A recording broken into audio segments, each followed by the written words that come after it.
Bonjour chers producteurs et productrices acéricoles du Québec. Ça nous fait plaisir de vous présenter des capsules d'information qui sont tournées dans le cadre de notre tournée d'automne 2020, tournée qui vont se passer actuellement un peu partout au Québec.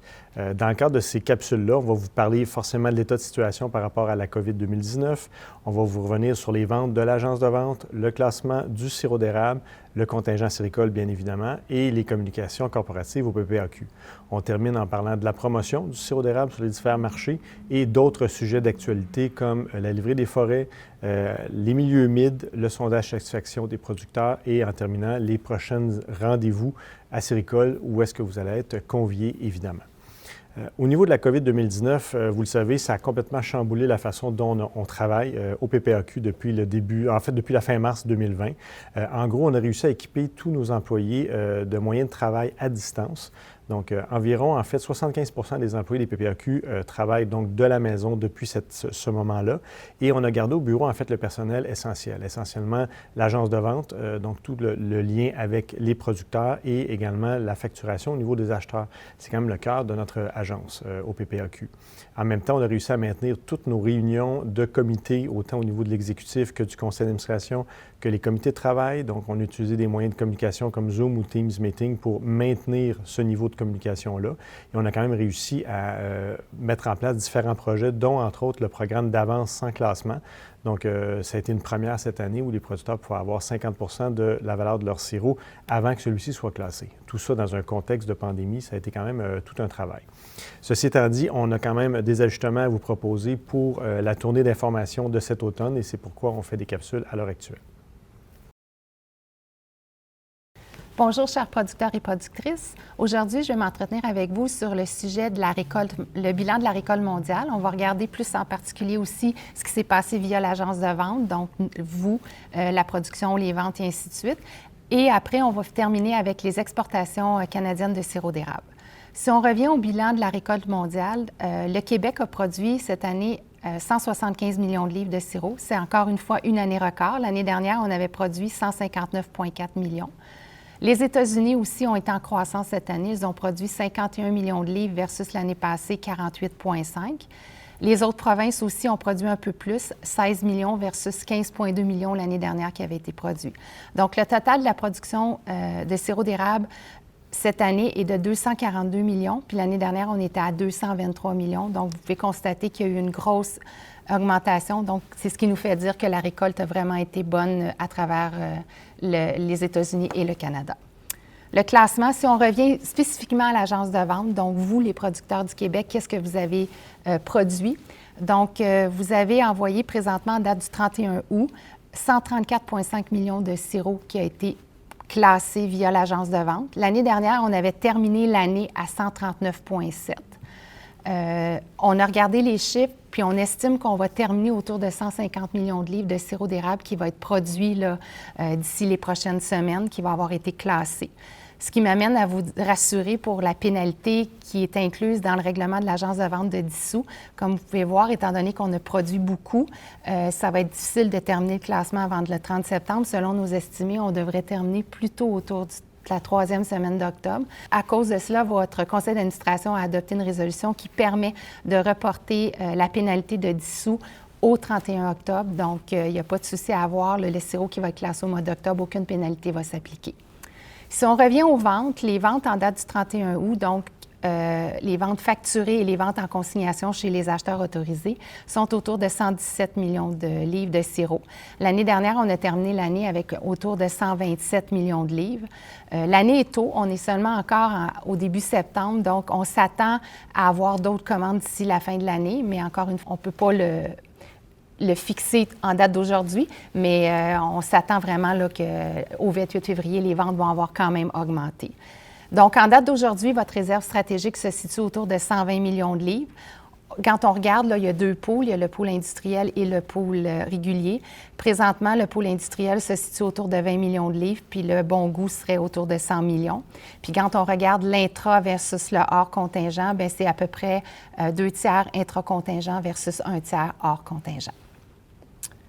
Si on détaille les ventes de l'agence de vente, on regarde, là, on a dans le fond, deux sections, les ventes des années antérieures qui se situent autour de 1,4 million et les ventes de l'année courante qui se situent autour de 115 millions de livres de sirop d'érable pour l'année 2020, tous sirops confondus, donc sirop bon goût et le sirop industriel. Si on regarde plus particulièrement le sirop de catégorie de transformation ou couramment appelé industriel, nos projections de cette année, donc ce qu'on a dans le carnet de commandes, tournent autour de 3,5 millions de livres de sirop. Ça va être une belle augmentation versus l'année passée où on avait terminé à 2,2 millions de livres de sirop d'érable vendus de la catégorie de transformation.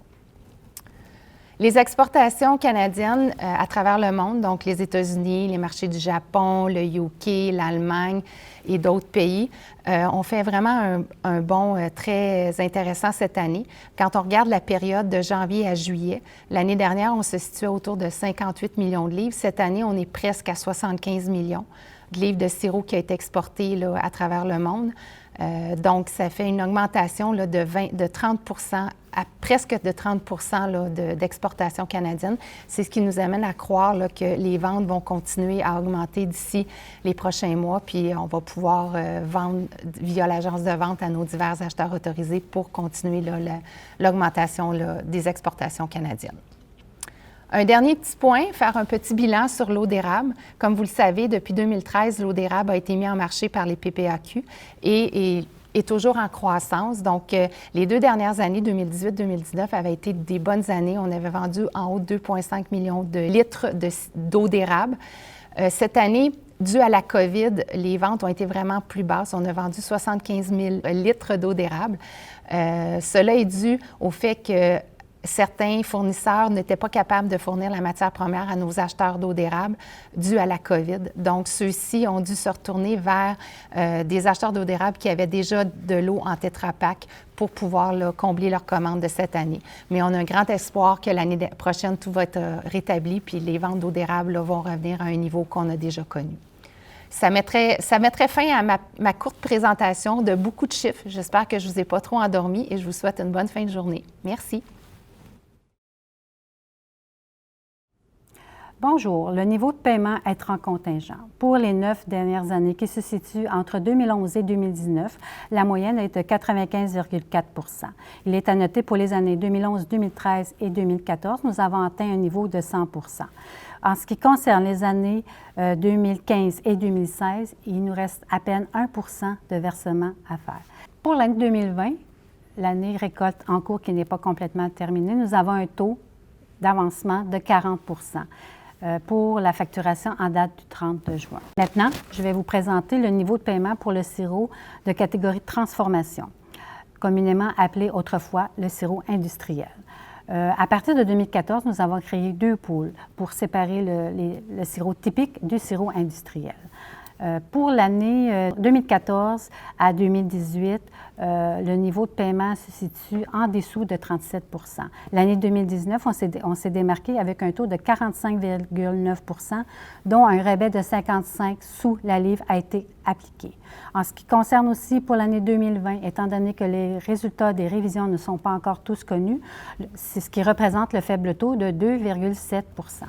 Maintenant, nous allons passer au dossier qui est le virage électronique. Actuellement, chaque producteur a accès à leur dossier via leur web et depuis l'année de récolte 2017, la fiche d'enregistrement est maintenant en ligne, disponible en ligne. En ce qui concerne les formulaires de vente au détail pour vente intermédiaire, ils ont la possibilité aussi d'aller faire leur déclaration. Chaque producteur qui sont en mode électronique reçoivent une notification courriel lors de leur classement et aussi lors de leur paiement. Actuellement, 71 % des producteurs sont en mode de correspondance courriel et 80 % en mode de dépôt direct. Je vous encourage fortement à adhérer au mode de correspondance courriel, étant donné la situation fait que la diffusion de l'information est beaucoup plus rapide et efficace. Ce qui est à venir au niveau de nos développements en cours côté technologique, à partir de la récolte 2021, les formulaires en ligne pour le programme de paiement anticipé, l'avance estimée et le programme de la réserve stratégique seront disponibles en ligne. Aussi, les notifications courriel lors des résultats de révision, ça c'est une nouveauté qu'on nous allons mettre qui va être disponible sous peu. Merci. Bonjour, pour ceux qui ne me connaissent pas, mon nom est Guillaume Provost. Je m'occupe du classement depuis 2 ans au PPAQ. C'est pourquoi je vais vous présenter une dizaine d'acétates dans les prochaines minutes pour vous expliquer qu'est-ce qui s'est passé cette année. Tout d'abord, au niveau des améliorations 2020, il y a eu un nouveau laboratoire qui a été créé à Sainte-Marie-de-Beauce. Ça a aidé, dans le fond, d'améliorer, d'utiliser le spectre tracer cette année. Dans cet environ-là, qu'il y avait 30 des acheteurs qui étaient à proximité. Au niveau du deuxième point amélioré, ça a été une introduction des VR 41, 42 et 43. Donc, les VR, on a détaillé un peu plus cette année pour aider, dans le fond, les producteurs à comprendre qu'est-ce qui est arrivé avec leur sirop, donner un petit peu plus d'informations. Comme troisième point d'amélioration en 2020, c'était la production accrue au niveau du spectre tracer. Le spectre tracer, qui est la machine avec des algorithmes qu'on utilise, elle a augmenté sa cadence, dans le fond, de 55 secondes par échantillon l'année passée. Et cette année, on est rendu à 40 secondes par échantillon au niveau du spectre tracer 3. Comme quatrième point au niveau de l'amélioration en 2020, ça a été le développement d'une base de données centrale de l'information. Au niveau d'ADI, d'Assart Division Inspection, ils ont été capables, avant, ils écrivaient à la main plusieurs des résultats. Là, ils ont été capables de centraliser l'information dans une base de données pour être plus efficace. Le cinquième point au niveau de l'amélioration en 2020, c'est la simplification de la gestion documentaire des révisions de classement. En 2 ans, le nombre de quantités en révision a quadruplé. Donc, il y a certains KDI, il faut qu'ils soient un peu plus efficaces à ce niveau-là. Et comme dernier point au niveau de l'amélioration en 2020, c'est des systèmes d'information au niveau permettant d'imprimer les étiquettes des barils directement chez les acheteurs. Donc, c'était un des éléments que les irritants l'année passée, que les acheteurs nous demandaient d'avoir les étiquettes plus rapidement suite que leurs échantillons y aient passé au laboratoire central. Et donc, en faisant ça, ils gagnaient un 12 à 24 heures pour faire rouler leur baril sur leur plancher de production. Au début de l'année, comme vous savez tous, la gestion de la crise de la COVID-19 est arrivée directement quand que la production acéricole avait lieu. Donc, il a fallu rapidement se virer de bord et ADI ont été en mesure, dans le fond, à la fin mars, de mettre en place un groupe de travail pour l'élaboration des nouvelles normes de sécurité reliées à cette crise de la COVID-19-là. De plus, en début avril 2020, il y a eu une embauche d'un inspecteur pour faire appliquer les nouvelles normes de sécurité en matière de COVID-19, d'un point de vue chez les acheteurs, mais également d'un point de vue chez ADI, pour que tout le monde soit uniforme pour la gestion de cette crise-là, pour minimiser le plus le risque. L'autre élément aussi, il y a eu une rédaction de 2 documents, donc les lignes directrices et la procédure spéciale d'ADI qui ont été écrites au fil du mois d'avril et on est maintenant rendu à la 6e révision. Donc, les révisions étaient en lien avec les nouvelles procédures gouvernementales qui, à chaque semaine, à chaque mois dans ce temps-là, qui changeaient. Si on passe à la prochaine acétate, le portrait de la production 2020. Donc ici, on a un tableau qui représente 2020 et on veut aussi comparer à 2019. Donc si on y va un peu plus au niveau de 2020, on voit qu'en date du 14 septembre, il y avait près de 141 millions de sirops qui avaient été classés. Sur ce 141 millions-là, on voit qu'il y a du hockey et du crochet, il y en a à 84,3 % que c'est du bon goût, donc du crochet, et la balance de 15,7 % qui représente du VR1, VR2, VR4, VR5 et CT, qu'on appelle industriel, et les retenues. Comparativement à l'année passée, le 84,3 % de bon goût et de crochet, l'année passée était à 83,55 %. Donc, il y avait un petit peu plus de défauts de saveur ou qu'on appelle plus de sirop non désiré par le marché. On voit également qu'au niveau du VR5 et du CT, on est rendu à 42 % des révisions effectuées dans ces datas-là. Donc, il y a un 58 % qui risque de changer, dans le fond, dans les 2 prochains mois. Donc, on est rendu, dans le fond, au niveau d'un graphique pour vous démontrer le nombre de barils qui ont été classés, dans le fond, par ADI, du mois de mars au mois de septembre. Donc, ça a commencé à la mi-mars cette année.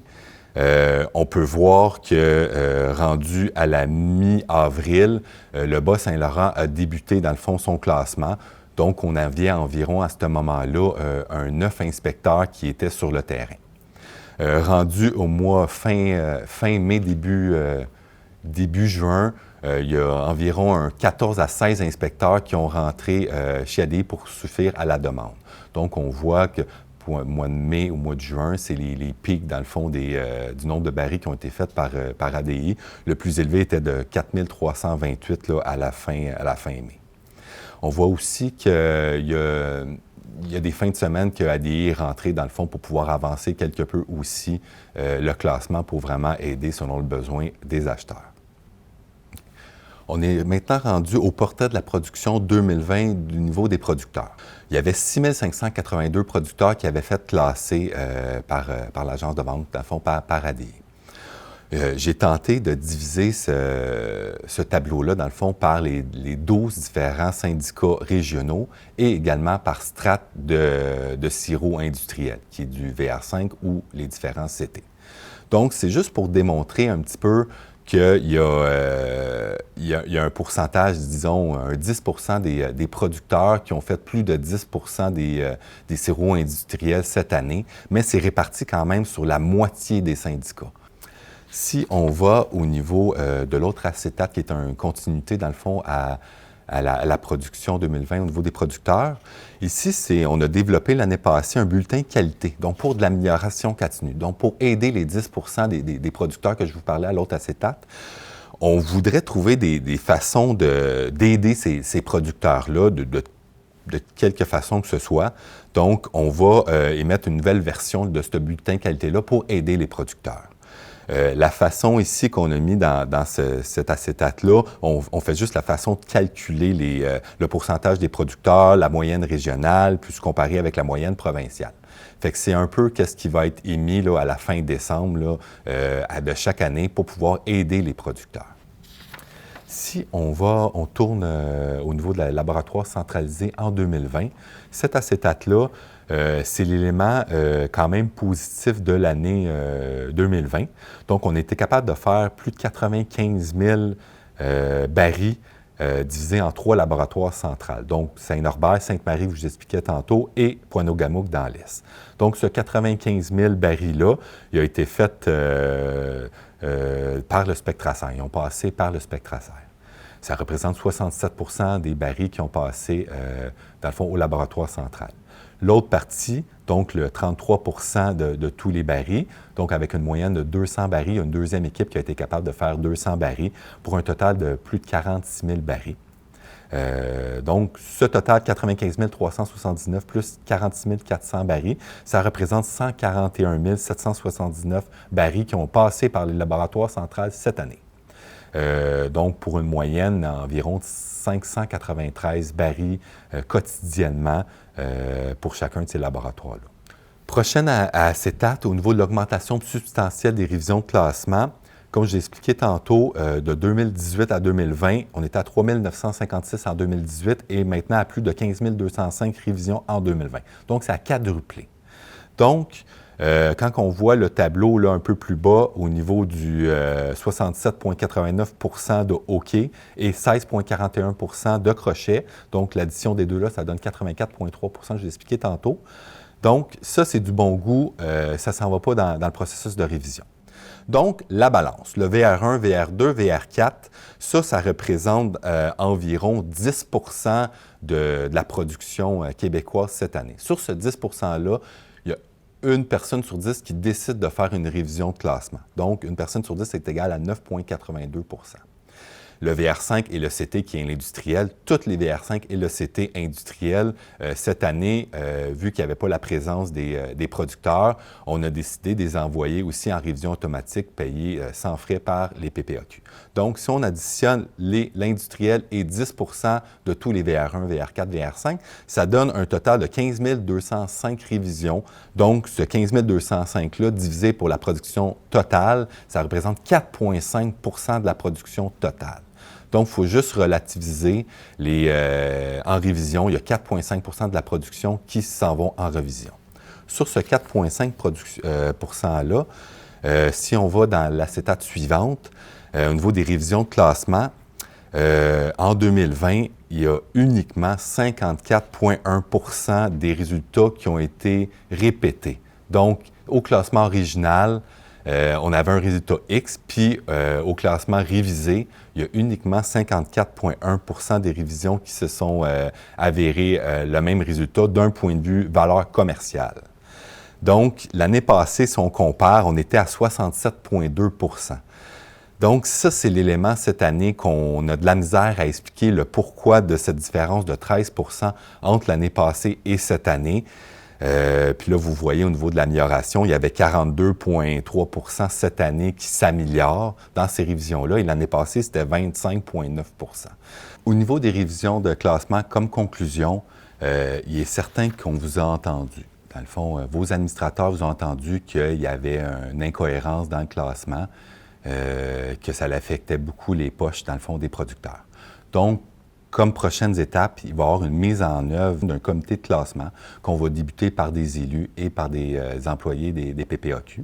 Et par la suite, on va rentrer des membres de la DI, de la Centre Division Inspection et du Centre Acer, en plus que nos partenaires commerciaux, les acheteurs et le Conseil de l'industrie de l'érable. Donc, l'objectif de ce comité-là, ça va être vraiment repenser le classement.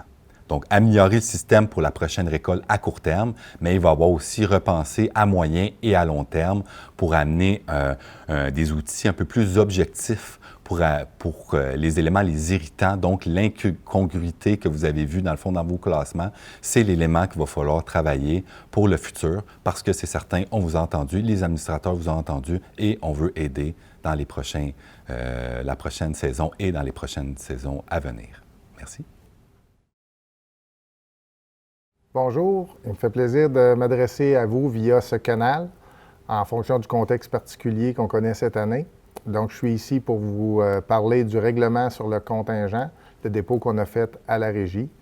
On se rappelle qu'en 2016, on avait obtenu un règlement sur le contingent qui nous permettait d'émettre 5 millions d'entailles.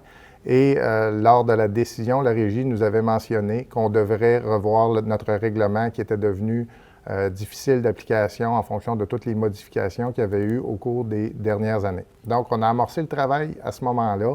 On a consulté les producteurs, on a consulté nos employés et on a déposé le 3 août notre nouveau règlement sur le contingent. On a reçu confirmation de la Régie qu'il y aurait des audiences publiques en lien avec cette demande de changement-là et on vous tiendra informé des dates lorsqu'ils seront connus. Je vous rappelle que ce que je vais vous présenter n'a pas force de loi. C'est un projet de demande.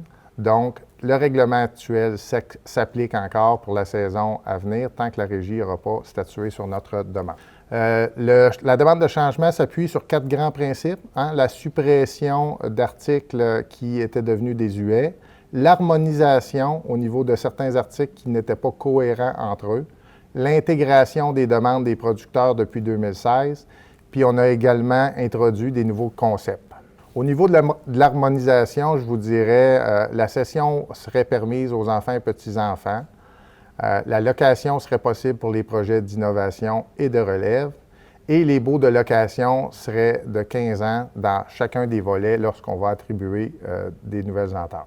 On a également introduit le concept de croissance-réduction qui a été revu. On vous avait consulté lors de la tournée d'hiver 2020 à ce sujet-là. On vous avait présenté la méthode. Je vous la rappelle rapidement. On va prendre les 5 dernières années. On va enlever la meilleure année. On va enlever la plus petite. On va faire une moyenne des 3 années restantes et on va regarder qu'est-ce qui reste comme production. Puis cette production-là, on va regarder si à l'intérieur du contingent, dans une fourchette de 85 à 100 % si le contingent est correct. Si le producteur ne réussit pas à faire son contingent, c'est-à-dire qu'il est en bas de 85 %, bien, le contingent va être réduit d'un maximum de 5 %. Si par contre le producteur est produit au-delà de son contingent, bien, une offre de croissance pourrait lui être faite avec un maximum de 25 %. Ce 25 %-là ne s'applique pas pour un producteur qui serait mal habillé, qui serait en bas du rendement de référence à l'entaille. Également, l'obligation d'avoir un plan d'érablière pour les producteurs pour obtenir la croissance est prévue au présent règlement. Les fourchettes, ce qui est considéré pour les paramètres de la croissance, on a le sirop industriel qui présentement n'est pas pris en compte dans le cadre de l'offre de la croissance. Bien, dans le nouveau règlement, il serait pris au niveau du pourcentage des ventes de l'année de commercialisation. C'est-à-dire que si on vend 50 de la production, bien 50 de ce sirop-là pourrait être pris en considération pour l'offre de croissance. On vous avait également rencontré au cours de l'automne 2019 pour le volet attribution dentaire, une nouvelle façon. La Régie nous avait demandé de revoir notre façon. On vous avait consulté, on vous avait proposé des scénarios et je vous présente celui qui a été accepté à l'unanimité par les délégués, qui a fait partie d'une résolution qui a été adoptée. Donc, lorsqu'on va remettre des entailles, le conseil d'administration va prendre sa décision, on dit on émet 3 millions d'entailles. Bon, bien, ces années-là, au niveau de la relève, au lieu du 40 000 entailles qu'on émet annuellement, ça va monter à 100 000 entailles. Il va y avoir 5 de ce volume-là qui va être réservé pour les projets de démarrage en terre publique. Et les autres entailles vont être réparties selon 2 volets, volet démarrage et volet agrandissement. Je vous rappelle que pour les volets démarrage, ce sera des projets de maximum de 25 000 entailles et les producteurs devront faire un choix s'ils veulent projet complet ou y aller en attribution. Un producteur pourrait vouloir partir une érablière de 25 000 entailles et dire « si je n'ai pas mon projet complet, je ne me partirai pas parce que les investissements sont trop importants, donc je vais m'en aller du côté tirage au sort ». Par contre, on a d'autres producteurs qui sont déjà en exploitation et qui pourraient décider de dire « bien moi, je veux commencer tranquillement, puis si vous me donnez 2 000 entailles pour commencer, si ça va me satisfaire, lui, il s'en irait du côté attribution ». Le pourcentage des entailles pour être mis dans chacun des volets va être déterminé en fonction du pourcentage des demandes. Même chose du côté agrandissement, le même principe. Par contre, au niveau agrandissement, c'est des projets maximum de 10 000 entailles et le producteur aura à faire le même choix. Est-ce que je veux y aller pour un projet complet? Donc, je vais m'en aller du côté tirage au sort ou sinon, au contraire, je vais être sûr d'en avoir, je vais aller du côté attribution. Et le nombre d'entailles est mis du côté attribution, tant pour le volet démarrage qu'agrandissement, c'est par tranche de 200. On offre 200 entailles à tous les producteurs, on regarde si la demande est comblée, sinon on fait un autre tour s'il nous reste des entailles, et ainsi de suite. Lors de la dernière émission en 2016, bien, chaque producteur a eu 2334 entailles et on procédait à l'installation de ces entailles-là. Donc, je vous dirais que c'est les principaux points qui ont été demandés comme changement à la Régie. On a également inclus certaines notions au niveau de les ventes d'eau et certains éléments qui vont toucher les producteurs transformateurs. Il y a un document qui a été préparé qui est beaucoup plus complet que la présentation que je vous fais aujourd'hui, qui sera disponible, qui a été déposé sur le web producteur et qui a été transmis à vos secrétaires régionaux. Je vous invite à communiquer avec eux pour en prendre connaissance. Et moi et mon équipe, on demeure disponible à répondre à vos questions si nécessaire. Je vous remercie beaucoup. Je vous souhaite une belle saison d'automne et on se revoit à la saison printemps 2021. Bonjour. Du côté de l'équipe des communications, je vous dirais que nous sommes très actifs dans le but de vous tenir informés et de vous faire rayonner en tant que producteur et productrice acéricole. Aujourd'hui, je profite de l'occasion pour vous présenter 4 de nos initiatives. En premier lieu, le livre « Si l'érable m'était compté » qui relate 100 ans d'acériculture au Québec que nous avons lancé l'hiver dernier et auquel vous avez peut-être collaboré parce qu'on retrouve dans l'ouvrage, dans les quelques 130 pages, plusieurs photos de familles acéricoles. Donc, on avait prévu mettre des exemplaires de côté pour vous. Si vous entendez ce qui suit, vous désirez avoir un exemplaire gratuit, je vous invite à communiquer avec votre bureau acéricole régional. C'est jusqu'à épuisement des stocks, donc premier arrivé, premier servi. Quant à Érable d'ici, je vous rappelle, c'est une plateforme de géolocalisation qui compte maintenant plus de 550 érablières.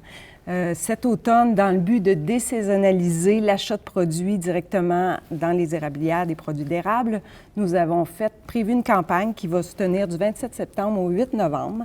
Donc, les objectifs sont d'augmenter les visites sur le site d'Érable d'ici auprès des consommateurs, mais aussi, bien sûr, d'attirer les gens chez vous.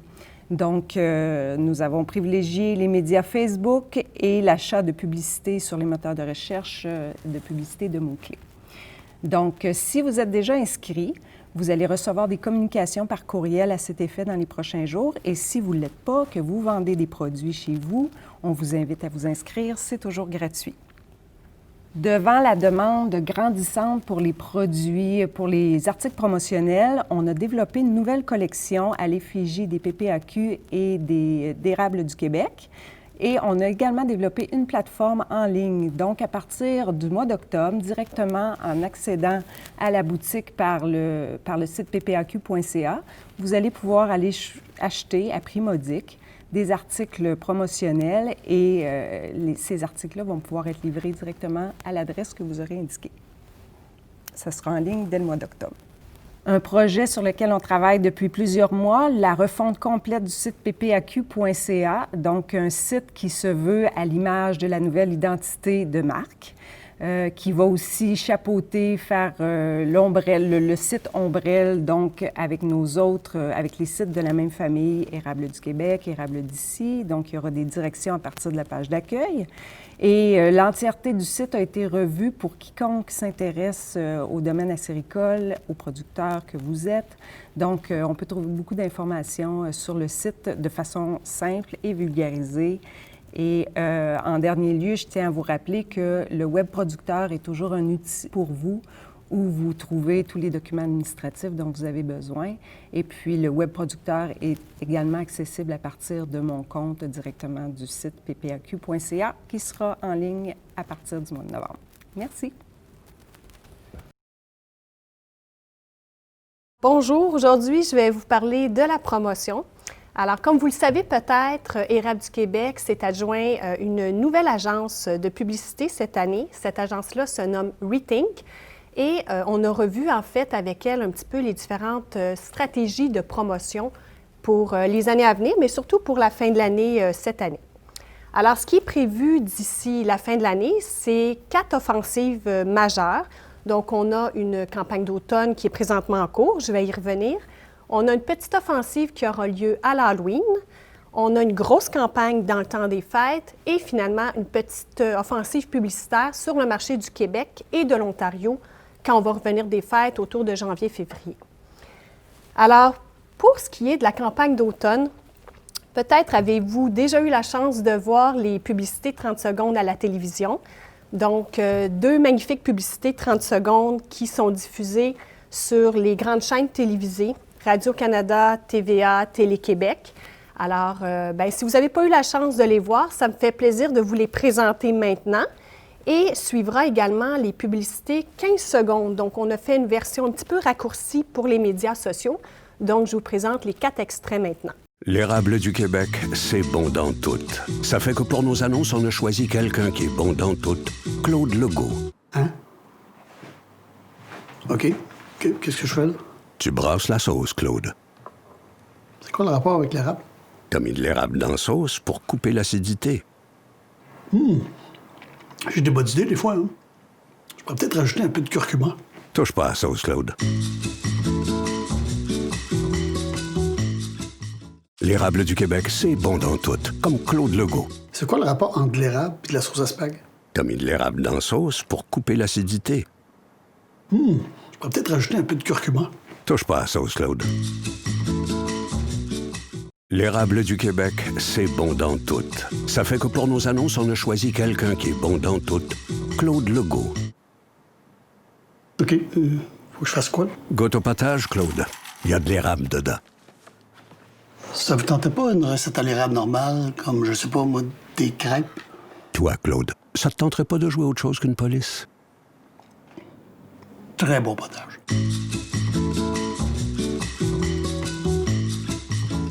L'Érable du Québec, c'est bon dans tout, comme Claude Legault. Ça vous tentait pas une recette à l'érable normale, je sais pas, moi, des crêpes à l'érable, des biscuits à l'érable? Goûte au potage, Claude.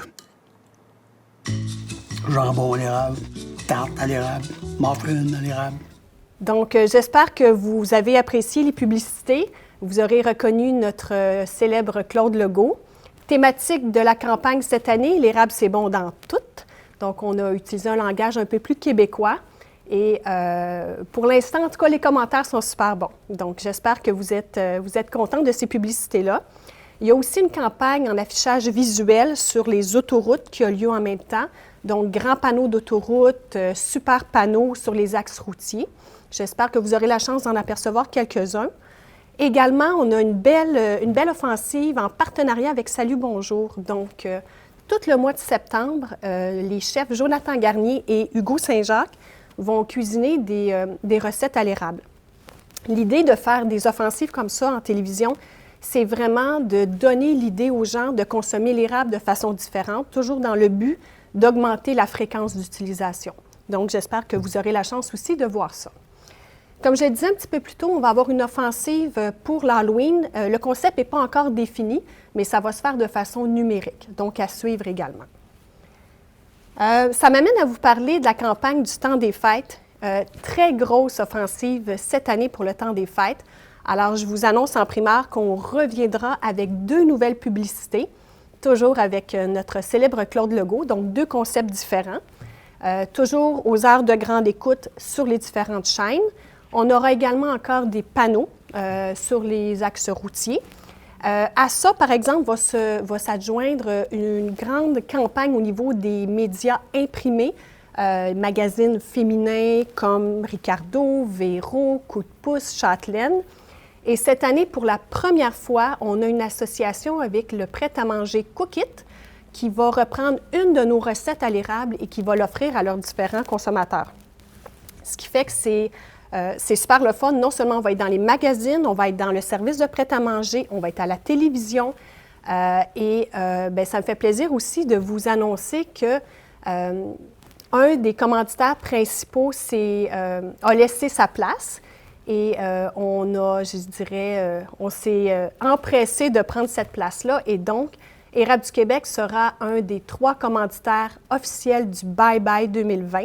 Alors, je vous invite à être devant votre télévision avec vos amis, votre famille, parce que l'érable va vraiment remplir le concept publicitaire du Bye Bye cette année. Vous ne devriez pas manquer qu'est-ce qui va se passer. Et puis, je dirais que ça fait le tour des grandes offensives sur le territoire du Québec. Mais comme vous savez, la promotion de l'érable se fait également sur différents marchés étrangers. Alors, je n'irai pas dans le détail, évidemment, parce qu'il y a beaucoup d'activités en cours, que ce soit des activités de relations publiques, que ce soit des activités au niveau des médias sociaux, avec des influenceurs, des ambassadeurs. Tout ça, c'est vraiment en continu. Je vais vous présenter les offensives majeures.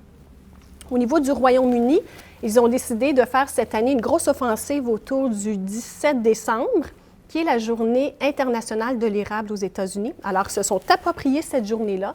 Et il va y avoir une grosse campagne autour de ça. Alors, dans le temps des fêtes, on va entendre parler de l'érable cette année au Royaume-Uni. Au niveau de l'Allemagne, on a un partenariat, en fait, avec le magazine qui s'appelle Beef, qui est un magazine destiné aux amateurs de gastronomie. Alors, cette année, on a eu la chance de pouvoir inclure une petite bouteille de sirop d'érable dans la boîte qui est distribuée à environ 3000 consommateurs. Alors, l'érable sera également dans les foyers allemands pendant le temps des fêtes cette année. Au niveau des États-Unis, on travaille cette année avec 5 influenceurs qui vont développer des recettes, qui vont faire du bruit sur les médias sociaux. Donc, ce sont des gens qui ont une belle communauté.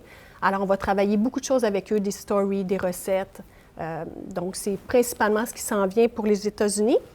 Et pour le marché du Japon, ça fait plus de 14 ans qu'on est avec la même agence. Cette année, on est en sélection pour une nouvelle agence qui a davantage de compétences au niveau numérique. Alors, on est en processus de sélection et d'ici la fin de l'année, le Japon aura une nouvelle agence qui va représenter l'érable pour les années à venir. Alors, ça fait le tour des principales activités sur les marchés où vous êtes présents et je vous souhaite un bel automne. Au niveau des dossiers d'actualité qui touchent les producteurs et productrices acéricoles, il y a d'abord la livrée des forêts. Vous le savez, c'est une chenille indigène, donc c'est une chenille qui vient d'ici, qu'on connaît bien. C'est une chenille qui a un cycle, en fait, de défoliation des érablières ou des feuillus, en fait, mais entre autres des érablières, un cycle de 10 ans. Et on vient, en fait, de terminer une épidémie qui avait lieu, entre autres, dans les Basses-Laurentides et la région de la Naudière. Ce que les données nous informent, en fait, au niveau du ministère des Forêts, c'est que l'épidémie tire à sa fin et les endroits où il y avait eu beaucoup de défoliation, il y en a moins eu en 2020, il n'y en aurait probablement presque pas en 2021. Donc, c'est une relativement bonne nouvelle pour les producteurs de ces secteurs-là. Quand même, il faut dire qu'il y a eu de la mortalité. Et ça, c'est assez rare que ça arrive, mais effectivement, si l'insecte, en fait, attaque ces érablières-là plusieurs années d'affilée et que les érables sont dans une situation de faiblesse, et le ministère nous a communiqué des informations sur l'état de sécheresse, en fait, de certains boisés de ces secteurs-là, ce qui aurait causé ou accéléré du moins la mortalité. Donc, on va tenir quand même les producteurs informés. On a d'ailleurs une rencontre prévue au cours des prochains mois pour justement amener de l'information à des producteurs, probablement une rencontre virtuelle. L'autre dossier important aussi cet automne, c'est en fait un nouveau règlement que le ministère de l'Environnement vient de rendre public. Le règlement s'appelle le règlement sur l'encadrement d'activités en fonction de leurs impacts sur l'environnement. Donc, c'est un règlement, en fait, dont on avait eu copie au début de 2020. Il y a eu une consultation publique au Québec. Et nous, dans le cadre de cette consultation-là, on a écrit un mémoire parce qu'il y avait des choses là-dedans qui n'habillaient pas du tout les producteurs acéricoles. Donc, on a fait un lobbying pour défendre notre point de vue à cet effet-là. Et là, tout récemment, donc au début septembre, il y a eu la publication finale du texte de règlement. Et on n'est pas tellement satisfait du résultat parce que force est de constater que le ministère n'a pas vraiment écouté nos revendications à cet effet-là. Donc, il y a tout à l'heure actuelle, il y a tout un échange, communication, d'informations entre le gouvernement et nous à cet effet-là. Mais on est encore au tout début parce que, comme je vous dis, ça fait seulement quelques semaines que le règlement final a été publié. Aujourd'hui, mon objectif, c'est de vous communiquer les bases d'impact de ce règlement pour la production acéricole. Et au cours de la tournée d'hiver prochain, on vous reviendra avec des éléments plus précis sur qu'est-ce qu'on devrait faire et quelles sont les autres étapes pour essayer de corriger un peu, je dirais, les lacunes de ce règlement important-là. Donc, rentrons dans le détail. Donc, d'abord, les érablières, selon le nouveau règlement, sont divisées en 3 grandeurs d'entreprises. Donc, il y a les 20 000 en taille et moins. Il y a les 20 000 à 75 000 en taille et les entreprises qui ont plus de 75 000 en taille. En fonction de la grandeur de votre entreprise, vous allez avoir des nouvelles exigences. Entre autres, ceux qui ont 75 000 en taille et plus, on parle d'environ 150 érablières au Québec sur 7 500. Dorénavant, vous aurez besoin d'avoir ce qu'on appelle une autorisation préalable pour pouvoir exécuter votre travail de producteur acéricole. Cette autorisation-là devra être accordée à l'entreprise suite au dépôt d'une demande. Et cette autorisation-là sera valable tant aussi longtemps que votre entreprise ne changera pas de forme ou de grandeur ou que les opérations seront à peu près, toute fin pratique, identiques d'une année à l'autre. Donc, c'est une nouvelle démarche qui n'existait pas avant et ça s'en viendrait pour les entreprises de 75 000 en taille et plus. Maintenant, si vous êtes entre 20 et 75 000 en taille, ce qui est quand même une bonne quantité de nos membres, il va falloir faire annuellement ce qu'on appelle une déclaration de conformité. C'est-à-dire que vous n'aurez pas besoin de demander l'autorisation au ministère, mais vous aurez besoin de déclarer que vous êtes conforme. Donc, il y aura un document à remplir. Et un peu comme la première catégorie, cette déclaration de conformité-là devra être produite tant aussi une fois et elle n'a pas besoin d'être reproduite tant aussi longtemps que votre entreprise ne change pas de forme ou de grandeur de façon significative. Et pour les entreprises de moins de 20 000 en taille, il n'y a pas de démarche à faire de votre part, il n'y a pas d'autorisation, il n'y a pas de déclaration à faire, mais vous devez respecter des règles qui sont édictées dans le règlement en tant que tel. Donc, vous n'avez pas de démarche. D'ailleurs, c'est la grande majorité des producteurs qui ont moins de 20 000 en taille, mais quand même, il y a des nouvelles règles qui arrivent et ces règles-là, donc, je vous les donne dans le mille. Comme je vous dis, on n'est pas à l'aise avec cette règle-là, mais c'est notre rôle de vous communiquer l'état de l'information qu'on a à l'heure actuelle, c'est tout récent. Donc, les règles, en fait, touchent 2 éléments. D'abord, le rejet des eaux que vous faites et après ça, les bâtiments en soi sur votre terrain. Il y a une chose très importante à comprendre, c'est que Ce règlement-là est aussi en lien avec les milieux humides. Donc, il y a une cartographie des milieux humides au Québec qui vient d'être mise en onde au cours de l'année 2020. Donc, ça, on pourrait vous référer sur le site Internet qui permet d'identifier ces milieux humides-là. Mais ce qu'il faut réaliser, c'est que ça se peut que votre érablière ou une partie d'érablière soit construite dans un milieu humide.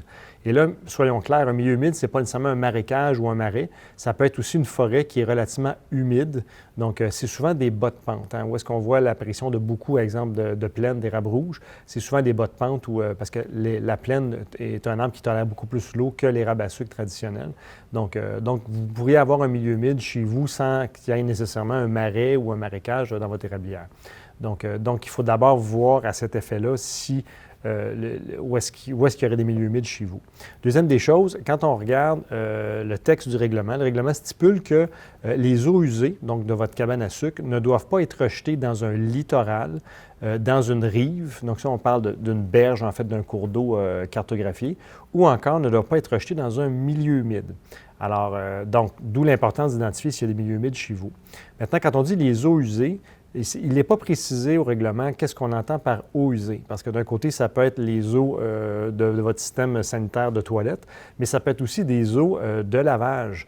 Donc, quand on pense à lavage, on peut penser au lavage du plancher de votre cabane, on peut penser au lavage de l'évaporateur en soi, ou au lavage encore de l'osmose, qui génère forcément des rejets qui contiennent du savon. J'y reviendrai plus tard.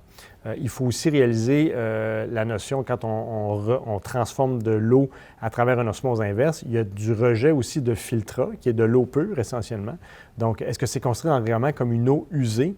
Nous, on pense que non, mais le règlement ne précise pas si l'eau filtrat qui vient de l'osmose est une eau usée ou c'est seulement de l'eau qui a été traitée finalement. Alors ça reste à préciser. On va revenir là-dessus au cours des prochains mois. Une chose demeure, c'est que toutes les eaux qui sont rejetées, donc, elles doivent respecter un certain niveau de pH, qui est essentiellement le niveau d'acidité ou de base de ce liquide-là. On sait que de l'eau neutre, donc de l'eau de source, c'est environ à 7 de pH. Si on descend en bas de 7, c'est considéré comme un liquide acide. Si on est en haut de 7, c'est considéré comme un liquide alcalin ou basique. Donc, et dans les érablières, essentiellement, quand on parle d'acide, c'est souvent des acides qui sont utilisés pour ôter la pierre à sucre sur les évaporateurs. Donc, c'est souvent des acides ou du vinaigre, par exemple, qui est un acide aussi. Donc, on se sert de ces liquides-là. Et à l'autre extrême, les bases sont utilisées, entre autres, comme savon, soude caustique pour le nettoyage des membranes d'osmose inverse. Donc, c'est souvent 2 produits que vous utilisez dans votre érablière. Et dans le fond, ce que le règlement dit, c'est qu'il faut, quand vous rejetez des eaux usées dans l'environnement, ces eaux-là doivent avoir un pH entre 6 et 9,5. Et souvent, dans l'osmose, quand on fait un savon, on est plus dans les eaux, justement, de 10, 11, 12. Et quand on utilise des acides pour nettoyer l'évaporateur, on est en bas de 6. Donc, il y a une exigence nouvelle qui dit que quand vous rejetez ces eaux-là, vous devriez les tamponner, les ramener dans la braquette 6 à 9,5. Donc, ça se fait relativement facilement, mais c'est une étape de plus qui n'existe pas à l'heure actuelle. Et ça, là-dessus, on est en train de faire une recherche pour voir comment on peut outiller davantage les producteurs pour répondre à cette exigence-là, ou à tout le moins voir comment cette exigence-là peut être appliquée ou applicable dans les érablières, parce que c'est loin d'être évident, c'est tout nouveau. Ça, c'est pour la partie rejet d'eau. Maintenant, pour la partie construction de bâtiments, il y a une nouvelle exigence qui est assez contraignante. La première, c'est ce qu'a dit quand on est en fait dans un milieu humide. Donc, et souvent, rappelez-vous, vos stations de pompage et des fois même la cabane à sucre sont situées dans des bas de pente. Donc, les chances que ces bâtiments-là soient dans des secteurs d'érablières qui sont considérés comme milieu humide sont fortes. Donc, à vous de voir sur la cartographie si c'est le cas ou pas chez vous. Maintenant, quand vous êtes dans ces secteurs-là, le texte actuel du règlement stipule qu'aucune excavation n'est permise. Donc, notamment pour autant les fondations que pour l'enfouissement de canalisation ou de fils. Puis on sait que l'enfouissement de fils ou de canalisation d'eau ou d'eau d'érable ou d'air, c'est pas mal la façon de fonctionner aujourd'hui pour les entreprises modernes et efficaces. Donc, comment faire pour être capable d'enfouir ces canalisations-là tout en étant dans des milieux humides? On a des grandes discussions à avoir avec le ministère de l'Environnement à cet effet-là, parce que le texte ne nous le permettrait pas à l'heure actuelle, ce qui est un non-sens selon nous. Maintenant, quand on parle d'excavation pour faire des fondations, encore une fois, beaucoup de stations de pompage donc, sont sur des fondations. Donc, oui, il y a des techniques pour avoir des boîtes qui sont déposées sur le sol ou sur des blocs de béton, mais beaucoup de producteurs ont des fondations sur leur bâtiment. Et à l'heure actuelle, quand on est dans un milieu humide, ça serait théoriquement interdit à l'avenir. Donc, comment faire pour dénouer cette impasse-là? On y travaille. Et le dernier point, et non le moindre, c'est la superficie des bâtiments. Donc, non seulement les fondations sont maintenant interdites selon le texte, mais en plus, la dimension des bâtiments est maintenant régulée. Et ce qu'on dit dans le règlement, c'est que, en fait, ce que le règlement stipule, c'est que dès qu'on est dans un milieu humide boisé, un bâtiment ne doit pas excéder la grandeur de 30 mètres carrés. C'est-à-dire, en pied, c'est un bâtiment de 18 par 18. Donc, ce qui est encore une fois un non-sens. Pour une station de pompage, 18 par 18 peut être relativement acceptable pour des petites stations, mais quand on parle de cabane à sucre, évidemment, ce n'est pas recevable comme norme. Donc, on doit travailler avec le gouvernement pour voir comment ce règlement-là peut être indexé ou amendé pour faire en sorte qu'on puisse continuer à faire nos opérations acéricoles. Et Dieu sait que c'est quelque chose qui ne nuit pas vraiment à l'environnement, c'est vraiment nos activités en forêt. Donc là-dessus, restez bien branchés au niveau des PPAQ. Durant la tournée d'hiver, on aura forcément des réponses à tous ces questionnements-là qui viennent d'être soulevés. Ceci étant dit, sans vouloir l'enfant être trop négatif, on a quand même, comme à chaque année, on fait un sondage de satisfaction des producteurs. Et cette année, en fait, c'est AGECO, de nouveau, qui a fait le sondage au mois de mai, donc juste après la récolte. Donc, autant il y a des questions de poser sur le niveau de production des producteurs, il y a des questions également qui sont posées à 1500 producteurs sur le niveau de satisfaction des membres par rapport à leur organisation. Donc, cette année, le sondage est assez clair. 84 des gens interrogés se sont dit satisfaits, voire très satisfaits du travail de leur fédération. Donc on vous en remercie de ce résultat quand même assez élevé. Et particulièrement, on a posé cette année une question par rapport à la COVID, donc voir quel a été votre niveau de satisfaction sur l'information qu'on vous a donnée par rapport à la COVID-19. Et 90 des gens, dans ce cas-ci, ont dit qu'ils étaient satisfaits, voire très satisfaits de ce niveau de communication. Donc c'est un peu notre bulletin à nous. On constate qu'avec des chiffres comme ça, bien, on a réussi à au moins envoyer la bonne information aux producteurs pour qu'ils puissent bien gérer toute cette pandémie-là au niveau de la cabane à sucre. Maintenant, en terminant, quelques mots sur nos prochaines rencontres. En fait, il y a au cours des prochaines... En fait, actuellement, il y a la tournée des régions. Donc, la majorité des régions vont faire des tournées d'ordre virtuel. Et pour notre Assemblée générale annuelle, elle sera cette année aussi de type virtuel. Donc, soit le 11 ou le 12 novembre prochain. Donc, du côté des délégués qui sont issus des régions, à l'heure actuelle, on pense qu'on serait capable de les réunir dans chacune des régions, dans des salles, pour qu'ils puissent donc échanger entre eux et participer à des votes d'orientation de notre organisation. Mais par rapport à n'importe quel producteur, vous allez pouvoir assister pour une première fois à l'Assemblée générale annuelle de chez vous, de votre salon, parce qu'on la tiendrait donc de façon virtuelle. Donc, d'autres informations vont être à venir à cet effet-là. Donc, vous allez avoir l'avis de convocation, vous allez recevoir toutes les informations concernant donc cette assemblée le 11 ou le 12 novembre prochain. Donc, la date précise va vous être communiquée. Donc là-dessus, je vous remercie infiniment d'avoir été avec nous. Et si vous avez des questions, communiquez avec votre région ou avec les PPAQ au numéro et adresse courriel que vous connaissez déjà. Merci. Au revoir.